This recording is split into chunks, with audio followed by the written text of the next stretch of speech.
अस्सलाम वालेकुम, मैं हूं मखदूम शहाबुद्दीन और आप देख रहे हैं अब बात होगी।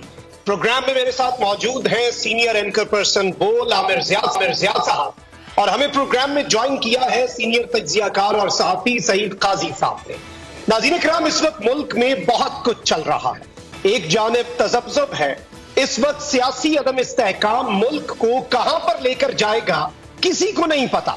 सुप्रीम कोर्ट में एक केस लगा था, मुल्क भर में इंतखाबात एक ही दिन करवाने का केस। उसमें सारी सियासी जमातों ने अपना अपना मौक़िफ़ पेश किया और अब ये फैसला महफूज हो चुका है।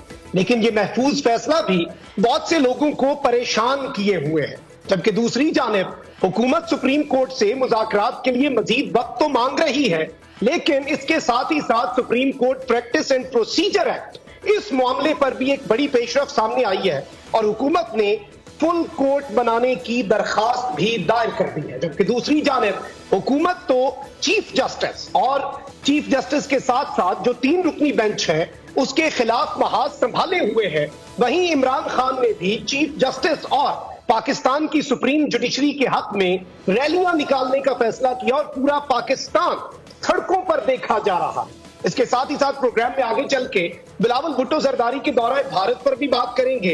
एससीओ मीटिंग में शिरकत से क्या खोया क्या पाया, चीन के वजीर खारजा की पाकिस्तान आमद का क्या मामला है, इस सब पर भी बात करेंगे। और शहबाज शरीफ लंदन में मौजूद है। लंदन में क्या कोई एक और लंदन प्लान तैयार हो रहा है, ये भी एक अहम नुक्ता है। सब्सक्राइब करें और बेल दबाएं ताकि कोई खबर रह न जाए।